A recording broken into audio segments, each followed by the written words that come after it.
itu kemudian ditunjukkan kepada Bathara Guru, Bathari Durga, dan Dewasrani di Kayangan Suralaya. Di kesempatan itu juga, Bathara Brahma menyampaikan syarat agar Dersanala mau dinikahi Dewasrani, yakni Dewasrani harus mampu mengalahkan Arjuna terlebih dahulu. Karena sifatnya yang adikang adikum adikuno, Dewasrani menyanggupinya.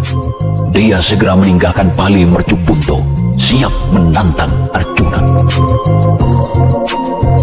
Kita berpindah ke Karangkabolotan yang menjadi tempat tinggal Semar. Saat itu, Semar sedang bercengkerama dengan Antasena, anak Bima yang luar biasa sakti. Namun perbincangan akrab itu mendadak terganggu ketika Narada datang. Narada secara belak-belakan menceritakan apa yang terjadi di Kayangan, sehingga membuat Semar begitu marah luar biasa. Kemarahan yang membawa dampak dahsyat hingga menyebabkan Kayangan terjadi koro-koro yang menyiksa. Jika sudah demikian, tidak ada yang bisa meredakan kemarahan Semar, sebab dia adalah juga Sang Hyang Ismaya. Satu-satunya yang bisa melakukannya adalah Sang Hyang Wenang. Sang Hyang Wenang akhirnya turun ke Karangkabolotan.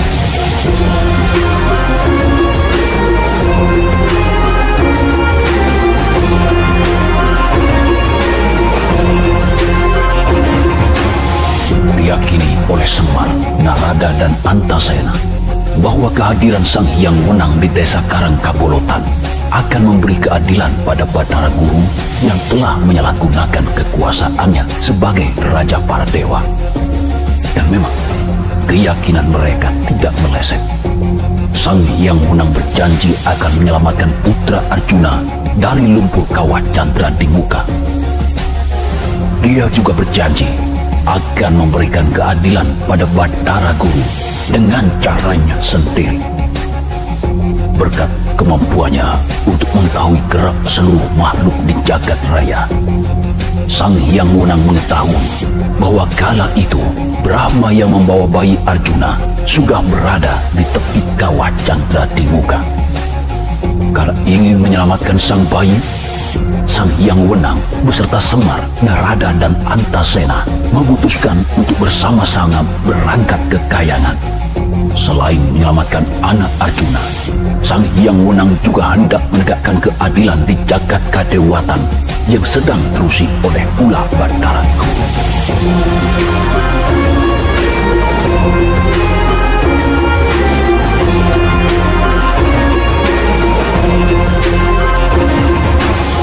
Kawah Candra di muka kala itu sedang begitu panas, menyeruakkan bau belerang yang sangat menyengat.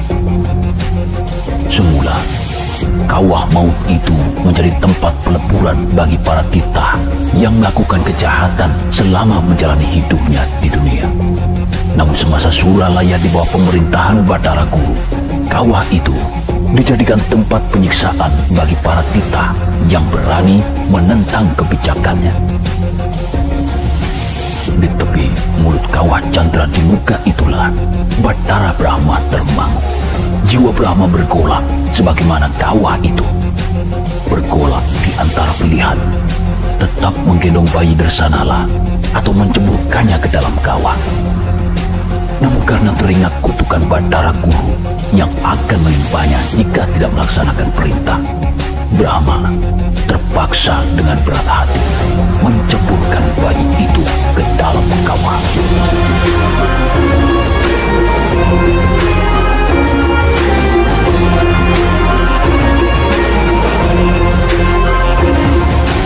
Hanya sepersekian jarak sebelum menyentuh kawah, Sang Hyang Wenang menyatukan jiwanya dengan si jabang bayi. Akibatnya, meski sudah terbenam di dalam lumpur kawah, bayi itu tidak luluh lantak, melainkan secara aneh tumbuh cepat menjadi dewasa. Setelah berubah menjadi laki-laki dewasa, dia langsung melompat ke tepi kawah Candra di muka. tanpa basa-basi, pemuda yang jiwanya bersatu dengan sang Hyang Wenang itu langsung menghajar Bathara Brahma. Karena tidak mampu menghadapi kesaktian pemuda itu, Bathara Brahma lari lintang pukang menuju puncak Suralaya, meminta bantuan Bathara Guru. Bathara Narada yang telah sampai juga di tempat itu bersama Semar dan Antasena, kemudian memberi nama pemuda itu sebagai Wisanggeni, yang artinya racun api. Wisanggeni tidak mau membiarkan Brahma lari begitu saja. Dia menyusul pelarian Bathara Brahma dengan segera. Melihat Wisanggeni bersiap mengobrak-abrik kayangan Suralaya yang berisi para dewa-dewi sakti, Bathara Narada, Semar dan Antasena merasa Wisanggeni akan butuh bantuan. Mereka kemudian secara bersama-sama menyatukan cipta, rasa, dan karsa. Penyatuan diri ketiganya akan menghasilkan perwujudan seekor gajah putih berukuran besar dengan nama Kiai Tridharma. Perwujudan mereka itulah yang nantinya akan membantu Wisanggeni mengobrak-abrik kayangan Suralaya, sekaligus menghalangi pernikahan Dewa Serani dan Dersanala.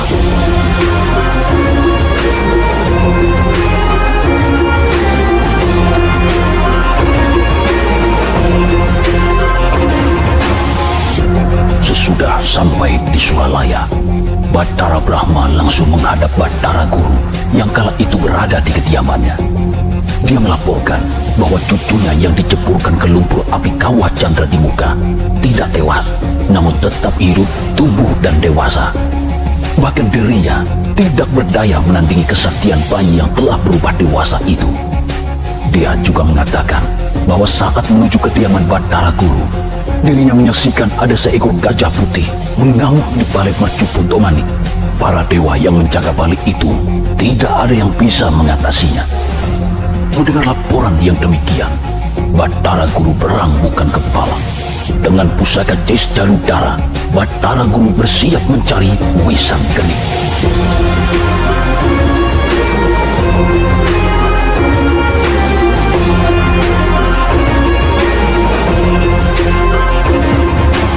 Usai Bathara Guru menemukan keberadaan Wisanggeni di repat kepanasan, perang tanding pun tidak terelakkan. Merasa kalah angin, Bathara Guru melepaskan Cis Jaludara ke arah dada Wisanggeni. Karena dilindungi Sang Hyang Wenang, Wisanggeni berhasil menangkap pusaka tersakti di Suralaya itu. Bathara Guru meninggalkan medan laga, turun ke Marcapada, berniat meminta bantuan pada Bathara Kresna.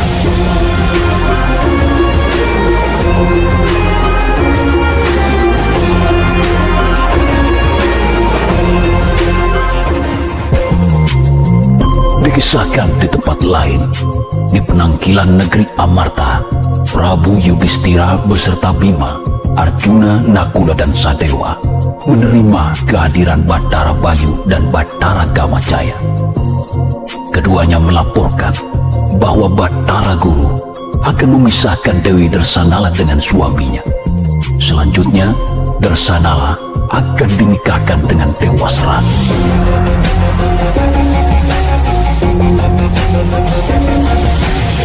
Mendengar laporan dari kedua dewa itu, Yudhistira menjadi sangat murka.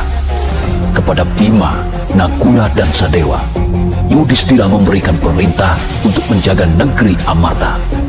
Kepada Arjuna, Yudhistira memerintahkan untuk mencari Dewa Serani dimanapun keberadaannya. Sementara Yudhistira sendiri akan bersama Bathara Bayu dan Bathara Gamajaya menuju Kayangan. Namun sebelum berangkat ke Kayangan, Yudhistira bersiap untuk merubah wujudnya terlebih dahulu menjadi sesosok raksasa putih berukuran besar bernama Dewa Amkal.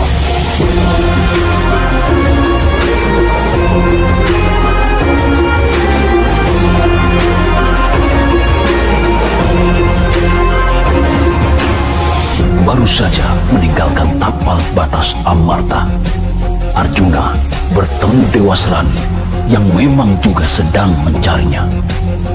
Keduanya langsung terlibat pertarungan sengit. Arjuna menggunakan keris pusaka saktinya Kiai Pulanggeni yang memiliki daya luar biasa. Meski telah bersenjatakan gada pusaka, Dewa Serani justru jadi bulan-bulanan Arjuna. Dia hajar habis-habisan. Tidak perlu menusukkan keris ke Dewa Serani, hanya dengan mengarahkan pulang geni ke tubuh lawannya saja, Dewa Serani sudah seperti dikepuk palu kodam besi berukuran besar. Akibatnya, Dewa Serani terpaksa melarikan diri dari pertarungan, pulang ke negerinya Tunggul Malaya. Setelah membiarkan Dewa Serani pergi, Arjuna kemudian menuju Kayangan Argadahana untuk menemui istrinya Dersadala.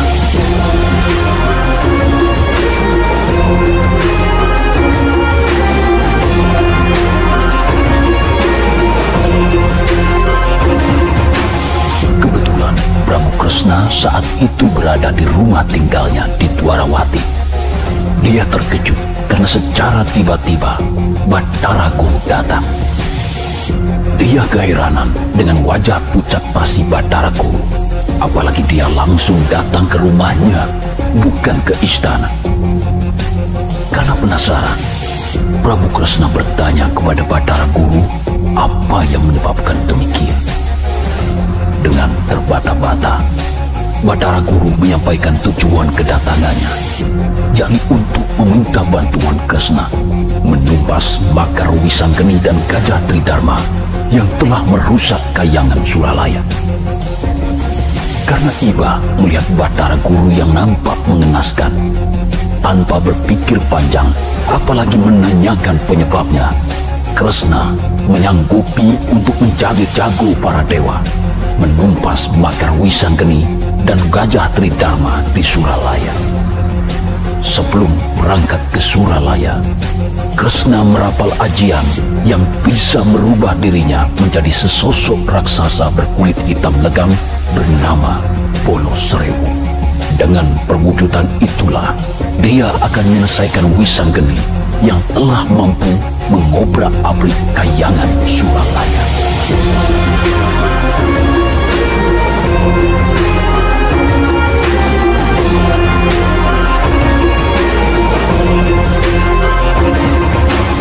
Di Suralaya, Balasrewu menjumpai raksasa lain yang tidak lain adalah Dewa Amral. Karena menganggap Dewa Amral turut serta mengobrak-abrik Suralaya, Balasrewu langsung menyerangnya. Dewa Amral pun menandingi kemampuan Balasrewu karena diduga melindungi Bathara Guru yang kebetulan bersamanya.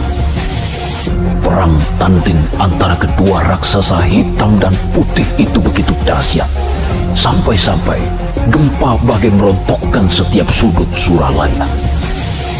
Di sisi lain, gempa yang ditimbulkan keduanya memancing perhatian Wisanggeni yang sedang menunggangi Gajah Tridharma. Keduanya segera bergerak menuju sumber penyebab.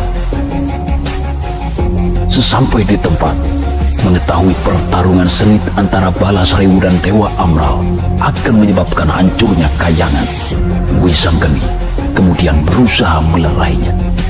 Saat dilerai pemuda itu, baik Balasrewu maupun Dewa Amral menyaksikan ada sosok lain di dalam tubuhnya. Dia adalah Sang Hyang Wenang. Karena tidak enak hati, kedua raksasa itu kemudian menghentikan perkelahiannya dan berubah wujud menjadi Prabu Kresna dan Prabu Yudhistira.